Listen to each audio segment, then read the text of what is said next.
আপোনালোক সকলোৱে বিশেষকৈ আমাৰ যুৱ বন্ধুসকল অত্যন্ত উৎকণ্ঠাৰে সৈতে অপেক্ষা কৰি আছিল যে পুলিচৰ কনিষ্টবলসকলৰ নিযুক্তি কেতিয়াৰে পৰা হ'ব বা কোন দিনাখন হ'ব। মই য'তেই মিটিঙলৈকে যাওঁ তাতেই মোক সোধে যে মামা আমি পুলিচৰ ইণ্টাৰভিউ পাছ কৰিলোঁ, আমি এপইণ্টমেণ্ট লেটাৰ কেতিয়া পাম।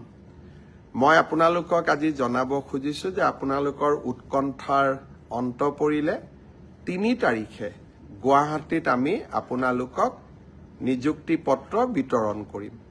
যিসকলে পুলিচ কনিষ্টবল বা কামাণ্ডো AB UB SI যিসকলে পৰীক্ষাত উত্তীৰ্ণ হৈছিলে সকলোকে আমি ৩ তাৰিখে নিযুক্তি পত্ৰ দিম। আপোনালোক নিযুক্তি পত্ৰ ল'বলৈ গুৱাহাটীলৈ আহিব, লগত দেউতা মা বা মাৰ এজনক লৈ আহিব।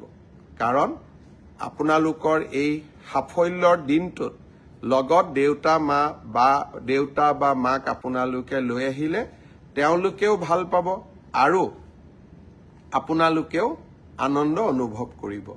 মই সকলো মোৰ অতি মৰমৰ ভাগিনসকলক যিসকলে পৰীক্ষাত পাছ কৰিছে, সকলোকে নহয়, যিসকলে পৰীক্ষাত উত্তীৰ্ণ হ'ল তেওঁলোকক নিযুক্তি পত্ৰ ল'বলৈ মই ৩ তাৰিখে আকৌ এবাৰ নিমন্ত্ৰণ জনালোঁ।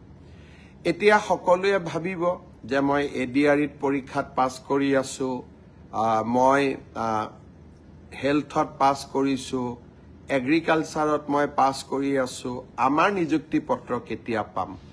মই এনেকৈ আপোনালোকক যেতিয়াই আমি সাজু হৈ যাওঁ মই এনেকৈ আপোনালোকক খবৰ দি থাকিম। আপোনালোক ধৈৰ্যৰে সৈতে অকণমান আমাক সময় দিয়ক, ধৈৰ্যৰে সৈতে আপোনালোকে অপেক্ষা কৰক। আৰু এটা খবৰ দিব খুজিছোঁ, ইতিমধ্যে আমাৰ মেট্ৰিক পৰীক্ষাৰ দিন ঘোষণা কৰা হৈছে।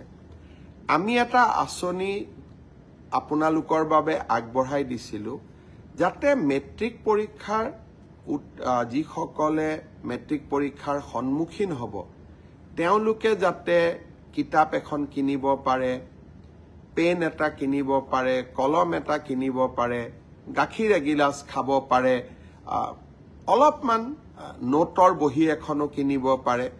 সেইবাবে আমি প্ৰতিশ্ৰুতি দিছিলোঁ যে আপোনালোকক আমি মেট্ৰিক পৰীক্ষা নোহোৱালৈকে মাহত ৩০০ টকাকৈ দি থাকিম।